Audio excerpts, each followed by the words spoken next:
The case against Diddy, it continues to pile up. As of right now, no charges have been made, and Diddy has been denying everything until, of course, a video comes out and it says, "Oh shit, sorry, I need God, I had counseling, blah blah blah blah blah, me me me me me." We all seen the video, but let's go back before all of this. Let's go all the way back to 1996, the murder of Tupac Shakur. At that point in time, there was the East Coast, West Coast rivalry going on between Bad Boy Records and Death Row Records.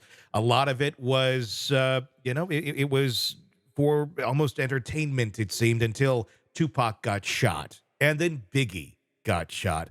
And the rumor had always been, well, it was, somehow some sort of hit was ordered back and forth.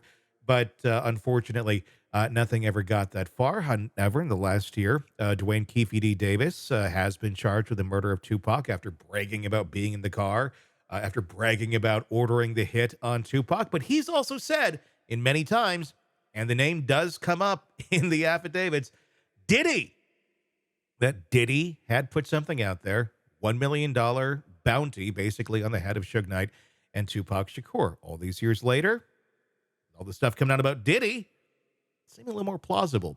Robin Dreeke, retired FBI special agent, chief of the counterintelligence behavioral analysis program. Are we going to see something here? Is this just kind of another, we're poking old news, or is this a revival of that idea that maybe Diddy did in fact have a hand at the murder of Tupac and the possible assassination of Suge Knight as well? Got a lot more smoke in this big forest fire, don't we? Mm-hmm.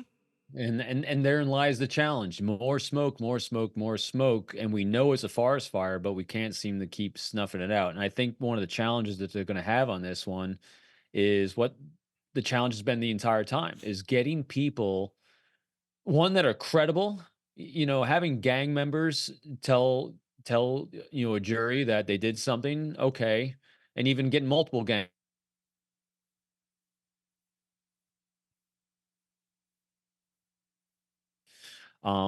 So I think it's going to come down to evidence.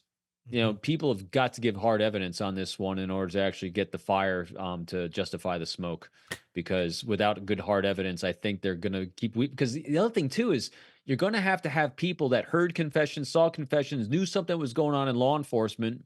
And I'm not saying people were paid off, but someone says a reason why more things didn't happen when they were accused of happening. Mm-hmm. That's going to force people to reverse their thought process, reverse decisions. So there's a lot of there's just a lot of weeds that need to be pulled on this one in order to start planting some grass. Yeah, I'm just wondering if there's already been too much damage to the whole case of all the people that could have at one point in time spoke. I mean, everyone in the car is dead that shot at Tupac, except for Keefe D. He's the only one that's alive still to this day. The story is that he had instructed Orlando Anderson to pull the trigger, his cousin or nephew, I believe, and that's how that all went down. I don't know if he was going after the $1 million bounty, if he ever got the $1 million bounty. I don't believe so. But it's an investigation that really didn't go all that far back in those days. I know they'd reopened it here and there, and at one point they were kind of going down it, and there was some misconduct allegations again by law enforcement, and they put a pause on that more modern investigation, if you will. But again, you have so many people who you could have talked to that are no longer alive.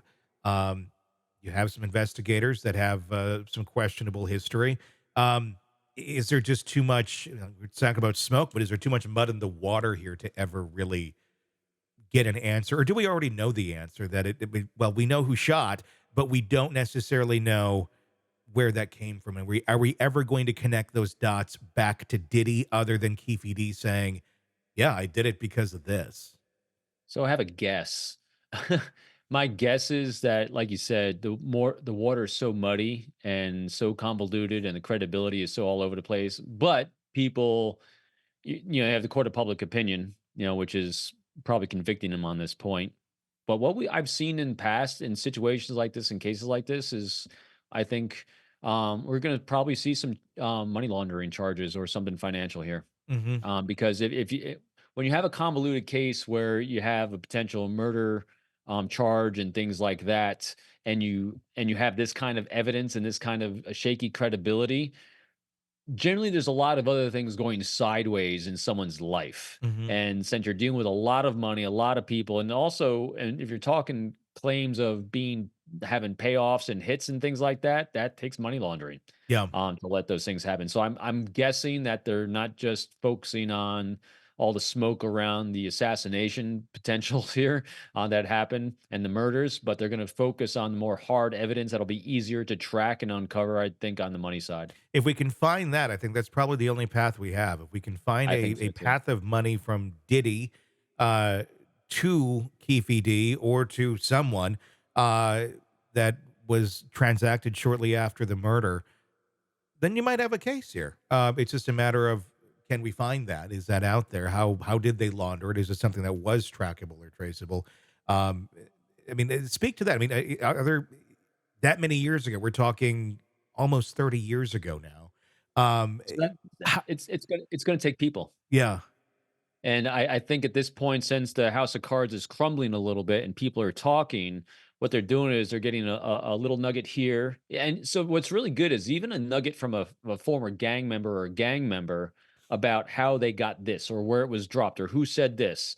That's gonna it takes a while to kind of piece all those things together. Mhm.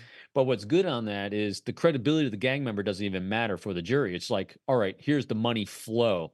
And yeah, it happened a while ago, but remember, arcs of behavior don't just stop. Mhm. And so if someone was laundering money back then, the likelihood of people doing bad things with money now is really high. Why would they switch? Why would they stop? Because it never hindered them in the past. Yeah. And so I think what they're trying to do is they're trying to probably build a case around that as well as those other things. And a case around that can have a lot of tendrils. And then if you have someone that you think is connected, you're going to have a conversation with that individual that could be a key witness that you're going to give immunity to actually to say these types of things and give more evidence and states and turn states evidence. So there's a lot of moving parts in there when you actually have a large time frame, a large amount of money, and a large amount of people that have multiple potential crimes that they've been involved in. Mhm. So I think they're probably just trying to lock in and they're prioritizing. Yeah. What's most heinous of the prosecution, of what they've done or being accused of doing, but what's the most prosecutable? Mhm. Because those things a lot of times might not be aligned, and Sure. so they're assessing. So the prosecution office right now is probably assessing all that. Yeah, there's so much to do with this case. There's so many cases it looks like that are going to I be think so. going aiming directly at Diddy. It's going to go on for the rest of his life, I'm sure. And it's not just Diddy; it's this whole network. I Yeah, mean, yeah. they're going to take down an entire network and a sector of the industry Hmm. for how they did their business. There is no doubt. Yeah, I agree. It's gonna be fascinating to watch. Hey, thanks for checking out the video. Be sure to follow us wherever you download podcasts, and especially Apple Podcasts, where you can get advanced episode and premium content on our premium channel right there. Also, be sure to follow us on social media so you don't miss any breaking updates on the stories that matter to you most. We're on TikTok, X, Instagram, Facebook. Just search Hidden Killers Podcast with Tony Brueski, and you'll find us right there. Again, thanks for watching.